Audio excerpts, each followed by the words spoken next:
Good morning, y'all. It's good to see everybody this morning. We're in a different setting once again today. I know you probably had finally gotten used to seeing me behind the desk in Robert's office, but we're in a different setting today. Robert and I have spent a lot of time this morning trying to figure out how to improve once again our quality. We want to continue to put out as good a quality video as we can during this time, and we've spent some time working, and you'll see some changes also in worship this morning. And so we're just trying to make everything as good as we possibly can while we have to be apart. Well, I hope you got your Bibles with you this morning, and if you do, let's go and open them to Genesis chapter 18, because that's where we're going to be today. Genesis chapter 18 is really kind of an interesting chapter because there's two halves of it. It begins by introducing us, or not introducing us, but giving us the rest of the story that went with what we were talking about last week, with God promising to give a son of his loins to Abraham that would be a child of Abraham and Sarah, not Abraham and Hagar. And so chapter 18 begins with God once again showing up to make that promise to Abraham. And then as it transitions, the latter half of the chapter focuses on what God is going to be doing in the cities of Sodom and Gomorrah, which we're going to talk a lot more about next week. And so at first glance, it seems that maybe this is an odd combination of texts here in chapter 18. But I think these two texts really go hand in hand in one regard, aside from them being on the same day and in the same occurrence. But I think they go hand in hand for one big reason. Both of them serve to remind us and show us of the power and mercy of God, and how God is more powerful than we can imagine, and how God is more merciful than we can imagine. And in this regard, I think these two texts really benefit us in looking at them together and thinking about them together in this regard. Well, as chapter 18 opens, we again find Abram at Hebron at the Oaks of Mamre, where God appears to him. This time the text begins there in verse 1, and the Lord appeared to him. But Abraham didn't realize who it was that was appearing. God appears to Abraham, and we know that, but Abraham does not. In fact, Abraham lifts up his eyes and looks, and behold, 3 men were standing in front of them. And when he saw them, he ran from the tent door to meet them and bowed himself to the earth. And he says, O Lord, if I have found favor in your sight, do not pass by your servant. Let a little water be brought, and wash your feet, and rest yourselves under the tree, while I bring a morsel of bread, that you may refresh yourselves, and after that you may pass on, since you have come to your servant. So they said, Do as you have said. This is an interesting text. These 3 visitors show up at Abraham's tent, his house.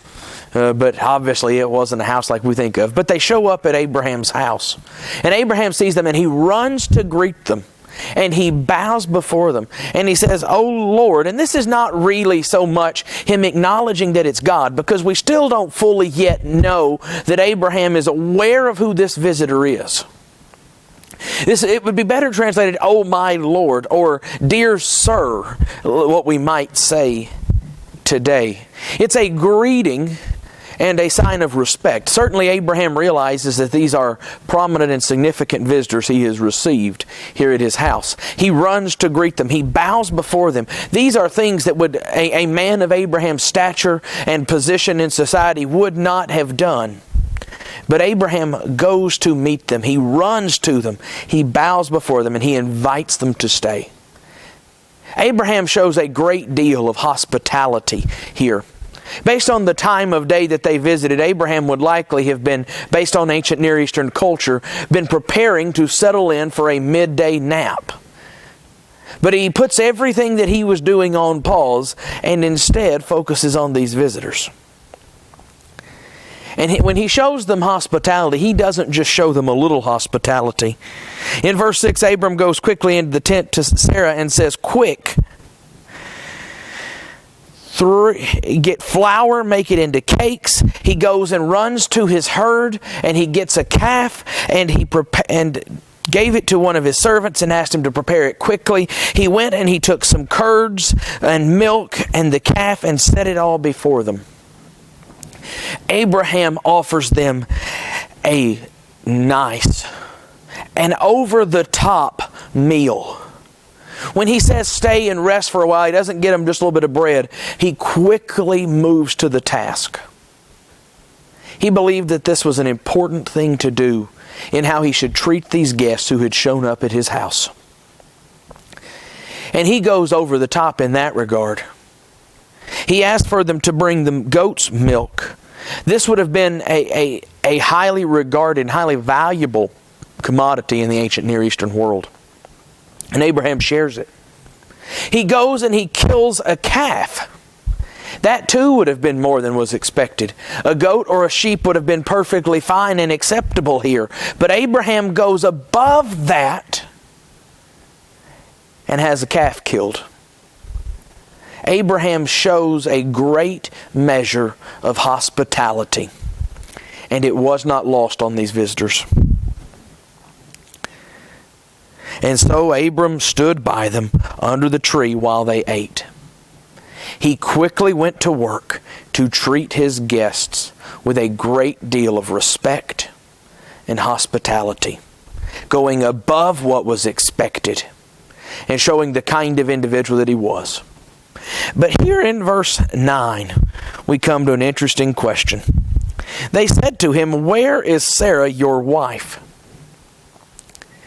This was a bit of a rhetorical question. God obviously knew the answer. He knew where Sarah was. He didn't need to ask. He knew she was in the tent. But during this period, it was not customary for men and women to eat separately. In asking this question, it really calls attention to a rather glaring and obvious absence. Furthermore, they call her by name, which probably should have begun to tip something off to Abraham that, hold on now, these aren't just any visitors. They know my wife's name. And Abraham answers the question. She's in the tent. And here God begins to reveal himself and reveal the reason for this visit. The Lord said, "I will surely return to you about this time next year, and Sarah your wife shall have a son."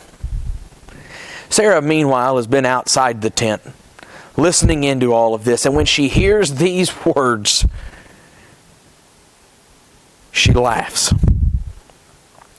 But notice what the text tells us here in verse 11.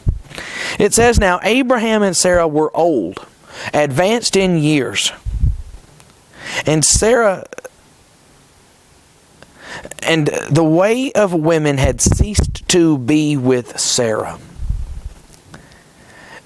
The author here, Moses, is giving us more information. He is driving home a point. He doesn't just say they were old. He doubles down on it. He says they are old and advanced in years. And then we find this phrase, "the way of women had ceased to be with Sarah." This is a nice way of saying Sarah was past menopause. She was no longer in her childbearing years. Her days of menstruation had ended, and she should not be able to have a child. We are being reminded that nothing about this promise is natural or explained by nature and the realities of society and biology. When God promises to give them a child, we are being reminded time and time again here in 3 different ways that this simply was not physically and biologically possible. So Sarah laughed to herself, saying, "After I am worn out and my Lord is old, shall I have pleasure?" She says, "Look, we are old, we are worn out, we are past our period, past the days of being physically intimate with one another. Despite all of that, am I going to have a child?" And the Lord said to Abraham, why did Sarah laugh and say, shall I indeed bear a child now that I am old? Is anything too hard for the Lord? Oh, isn't that the question? God says, why is Sarah laughing? 25 years ago I called you Abraham, and I have led you and provided for you. And in those 25 years, have you found anything that is too hard for me? No, Abraham. Why is Sarah laughing and doubting me here? Is anything too hard for me? God reminds them that He is more powerful, that He is capable of more and greater things. He is more powerful than anything they can imagine. And so He reminds them here, at the appointed time, I will return to you about this time next year, and Sarah shall have a son. God says, and I'm going to come back. And when He says at the appointed time, it's the same kind of thing He said in verse 10 when He said, I will surely return to you. It is a promise. It is a guarantee. It's not, and sometime next year I might show back up and this will happen. No, God says it is appointed. I have set it in stone. It is a concrete date. I am going to return. I am going to come back. And when I do, you're going to have a son. It is going to happen. And you can take that to the bank, Abraham. It is a guarantee.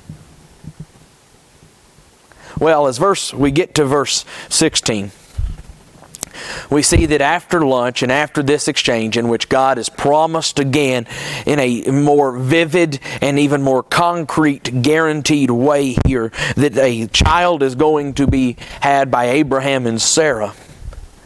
After lunch is over, after their period of rest has ended, the men set out from there, and as they go along their way, they eventually look out, and they looked down toward Sodom. And Abraham went with them to set them on their way. Abraham was being a good host. He saw them out on their way. Many of y'all, maybe like me, have memories of your grandparents standing on the porch waving until you were out of sight. I know I certainly do as a kid leaving my grandparents' house. It didn't matter how often we saw them. I could guarantee that they would generally stand on the porch and wave, and you could see them until we were out of sight. And so Abraham goes with them for a way to kind of set them on their journey, to lead them toward the next place. And the Lord says there in verse 17, shall I hide from Abraham what I am about to do? Seeing that Abraham shall surely become a great and mighty nation, and all the nations of the earth shall be blessed in him. For I have chosen him, that he may command his children and his household after him, to keep the way of the Lord by doing righteousness and justice, so that the Lord may bring to Abraham what he has promised him. The Lord looks at the two that are traveling with him, the angels that are there beside him. And he says, should I hide from Abraham what I'm going to do? I have plans for Abraham. Way back in Genesis 12, we saw God promise to bless Abraham, to bless the nations through Abraham and his descendants. And God says if it is Abraham's job to teach his descendants to do righteousness and justice, then I need to show Abraham my righteousness and my justice. Abraham needs to learn from me, the righteous and just God, what righteousness and justice looks like if he's going to teach it to others. So I'm going to show him now my righteousness and my justice, that I may bring to Abraham what I have promised him. And so God promises, and so God informs Abraham that he is going to go down to Sodom and Gomorrah because he has heard about how great and very grave their sin is. And so he's going to go investigate according to this outcry to see whether they are indeed as wicked as he's heard.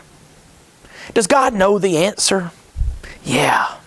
Does God need to go down to Sodom and Gomorrah to know they are wicked? No, He doesn't. So if He doesn't need to go down, and if He doesn't have to go down, and if it's not necessary for Him to go down to destroy them, why does He? Because it is who God is as a merciful God. God is so merciful that even in His justice, He says, I'm going to go down to see for myself. I'm going to go take a look. Perhaps it won't be as bad as I think it is, as I've heard that it is. God is going to provide an opportunity again for mercy. To perhaps see that there is some good in the city of Sodom and the cities of Sodom and Gomorrah. So He's going to go Himself. He's going to go above and beyond before He brings about His righteous judgment upon sin. And so God sends the two men on towards Sodom. But verse 22 says, but Abraham still stood before the Lord. This is actually not a great translation here. If you look at it, what seems likely here is that the original text said that God stood before Abraham. But at some point, scribes changed it and left evidence of the change in the manuscripts and the texts here. And it's like that they changed it because it makes more sense for Abraham to still stand before God. But it's not that. God still stood before Abraham. God is the one who stays behind, not Abraham. God stays there with Abraham to show Abraham more, to talk more to Abraham. And so with God still standing there, Abraham kind of walks up to him and says, will you indeed sweep away the righteous with the wicked? Suppose there are 50 righteous within the city. Will you then sweep away the place and not spare it for the 50 righteous who are in it? Far be it from you to do such a thing, to put the righteous to death with the wicked, so that the righteous fare as the wicked. Far be that from you. Shall not the judge of all the earth do what is just? It seems that Abraham here knows how just God is. And he's trying to get the just God to be a little more merciful. It seems Abraham is trying to temper the justice of God by asking this question, will you destroy the righteous with the wicked? What if there are some righteous people, God? I know you're a just God, but is it just to destroy the righteous when they have done no wrong?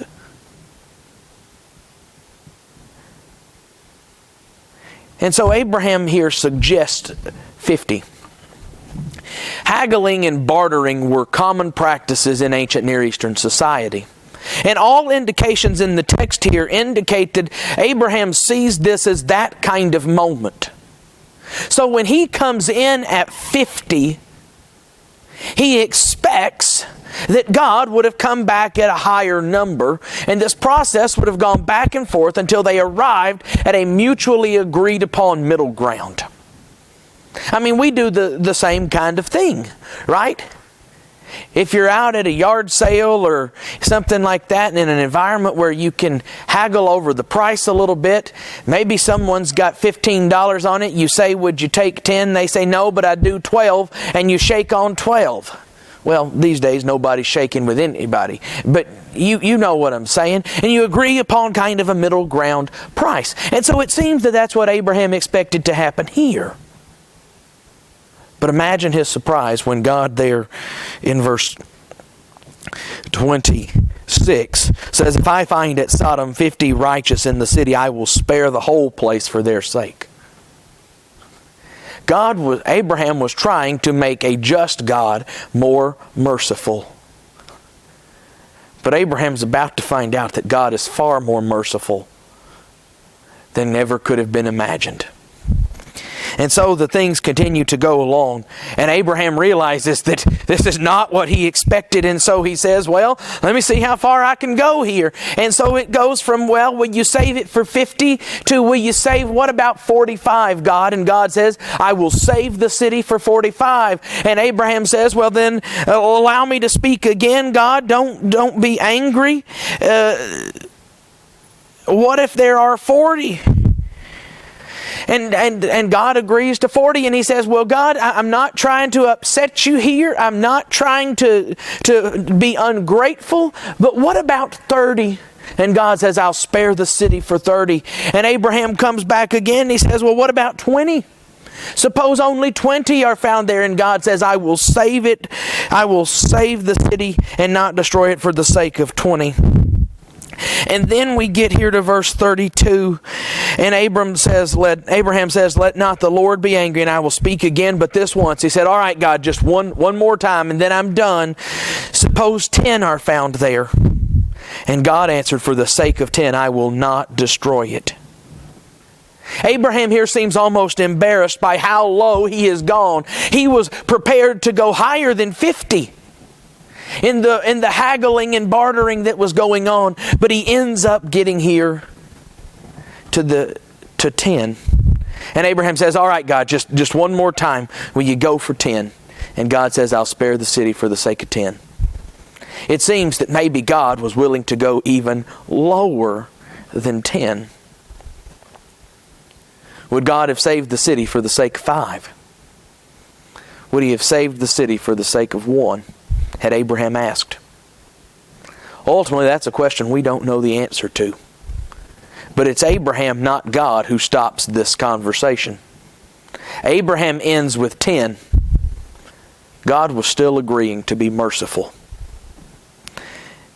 Surely Abraham felt that he had already gone so far below what he was initially asking that to suggest any less would be an insult. And so Abraham stops. And with that, the Lord went his way when he had finished speaking to Abraham, and Abraham returned to his place. And the conversation ends. It sets us up for what God is going to find in the city of Sodom, and we'll talk about that in our time together next week in chapter 19. But what we see in chapter 18 here is a vision of the mercy and the power of God. Two different conversations between Abraham and God after God visits Abraham. But both of them remind us powerfully and vividly of who God is. The God of Abraham, the God of creation, the God that we serve today. And so as we think about chapter 18, there are a few things that I think are valuable for us to be reminded of and take away as we close this morning. The first is that power is found in weakness. In the promise to give a child to Abraham and Sarah, they had become weak in their barrenness. Their inability to have a child had created frustration and sorrow and angst. They were at their lowest point. Sarah had given up hope of having a child of her own, and Abraham had turned to his wife's slave to have an heir. But in their weakness, the power of God was vividly displayed. Is anything too hard for the Lord? Well, we know the answer to that. We know that rhetorical question has an implied no to it. That nothing is too powerful for God. But sometimes we don't act like we believe that. Sometimes our actions seem to reflect that things are just too bad, that our weakness is too great. But it is often in our weakness that the power of God is most vividly and clearly displayed.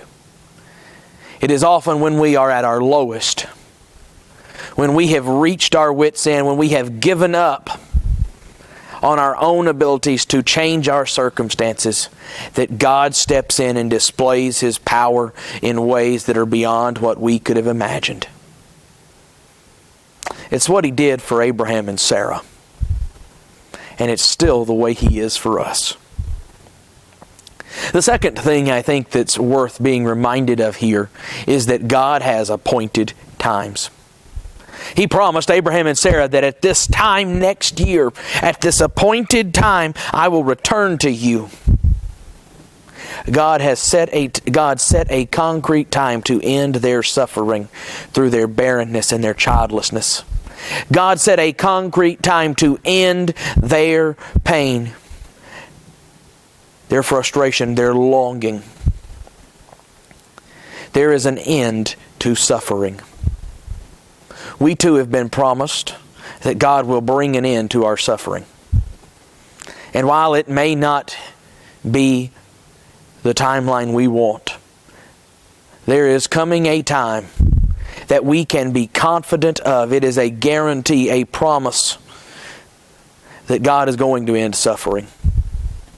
And while we may not know with quite as much certainty as Abraham and Sarah did when that time is going to be, we too can be confident that God is going to end our suffering. That He is going to fix the brokenness of this world. He is going to redeem His creation and make all things new when Jesus comes again. And that is a promise that we can take hope in, that we can put our confidence in. And then finally, this morning, this text reminds us of the mercy and justice of God. Of the mercy and justice of God. It's certainly no secret that God is a just God. And justice requires that sin be paid for. Justice requires that wrongdoing and evil be punished. But as just as God is, He is equally merciful. And a God of justice was willing to relent from the punishment of a wicked and evil society because He is equally that merciful.